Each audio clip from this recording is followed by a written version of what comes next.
来看美国总统拜登昨伫联合国大会上尾一届以总统的身份演说，伊搁再强调维护台海和平的重要，要来保护上先进的科技。另外，七大工业国的集团 G7 的外长嘛发声明小挺台湾，有意义来参加国际组织。针对美国总统大选，智库的全球事务研究所上新的民调是显示讲，选民认为讲川普处理台海危机会表现了较好。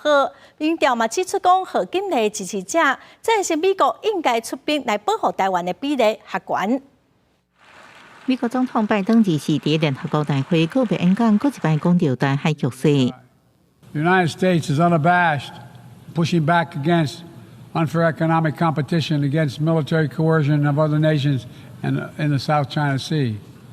and maintaining peace and stability across the Taiwan Straits, and protecting our most advanced technologies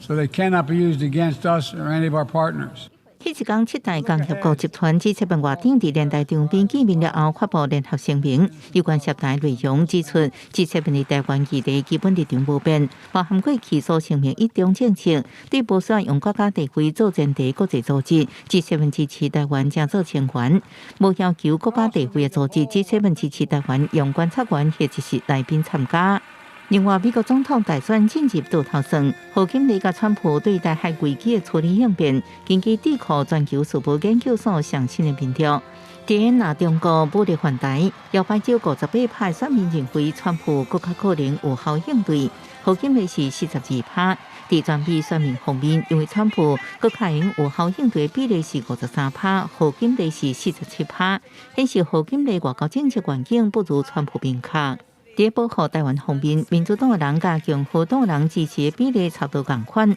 分别是44%甲45%赞成。不过，甲想要投予川普的美国成人选民比起来，想要投予贺锦丽选民认为，美国应该出兵保护台湾比例悬出18%。公司新闻，王文玲报道。